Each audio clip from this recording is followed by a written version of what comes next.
নমস্কার, আমি রেবতী রঞ্জন খবর 24x7 পক্ষ থেকে আপনাদের স্বাগত।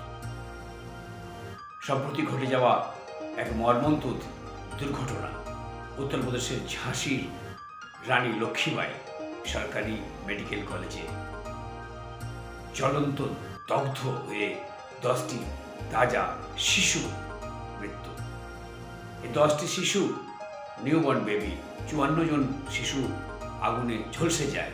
তার মধ্যে 10 জনের এভাবে মৃত্যু ঘটে এবং বাকিরা মৃত্যুর সঙ্গে পাঞ্জা করছে।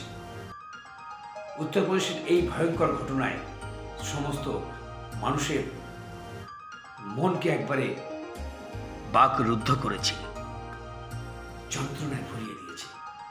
কিন্তু উত্তরপ্রদেশের এই দুর্ঘটনার পিছনে কে বা কারা, দুর্ঘটনার পিছনে কাদেরকে দায়ী করা যেতে পারে সে বিষয়ে নানা প্রশ্ন হচ্ছে।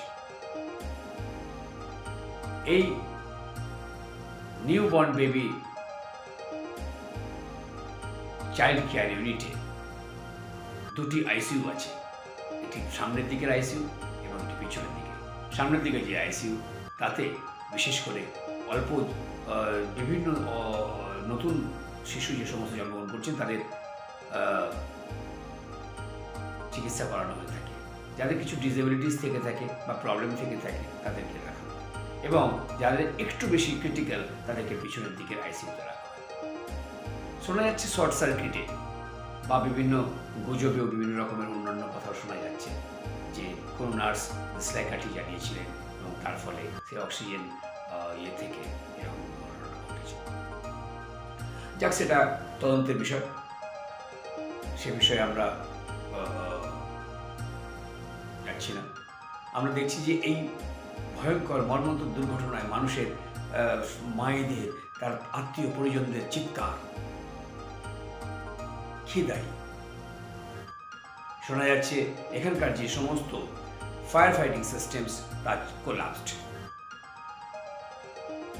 ফায়ার এক্সটিংগুইশার 2019-20 সাল পর্যন্ত তাদের ভ্যালিডিটি ছিল, কিন্তু সেগুলো শেষ হয়ে গেছে 2020, এখন চলছে 2024।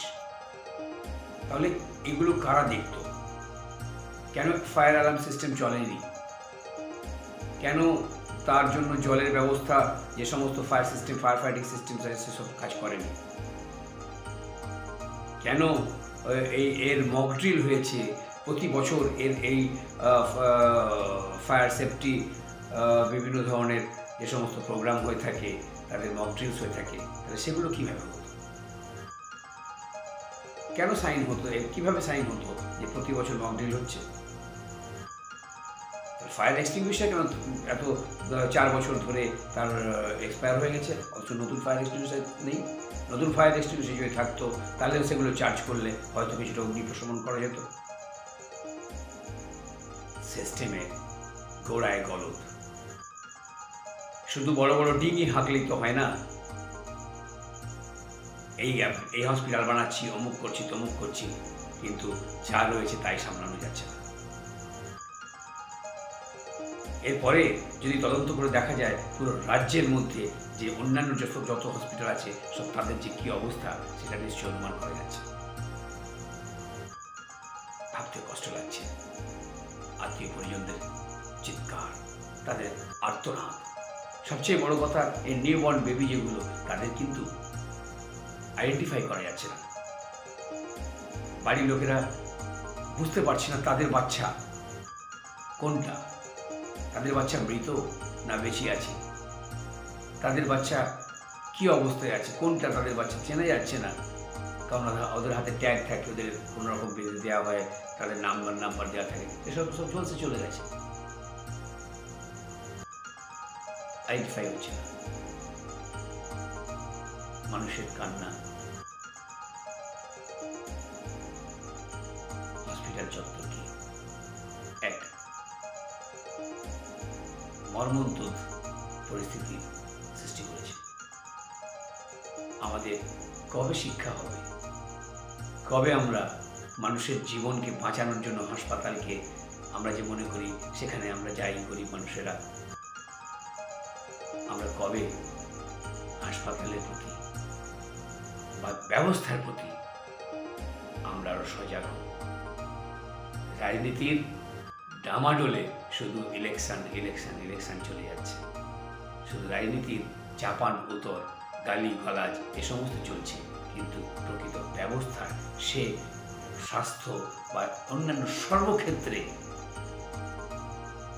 যে কি অবস্থা হচ্ছে, ডবল ইঞ্জিনের সরকার, আজকে আমাদের সচেতন হতে হবে আর তার দৃষ্টান্তমূলক শাস্তি হওয়া প্রয়োজন। যারা এই ডিপার্টমেন্টে রয়েছেন এবং এদের ডিপার্টমেন্ট পরিচালনা করার পিছনে যারা থাকেন, স্বাস্থ্যমন্ত্রীর এবং তার সহযোগে যারা যারা থাকেন, সকলে কিন্তু এই একই দায়রায় আসা উচিত। সুপ্রিম কোর্টের শত সংজ্ঞান নিয়ে এই সমস্ত জিনিসগুলোকে যদি তারা দেখেন তবেই কিন্তু হবে, না হলে সমাধান কোথায়? দুদিনের জন্য নিউজে আসবে এবং তারপর আবার আগের মতো পুনঃ বসিত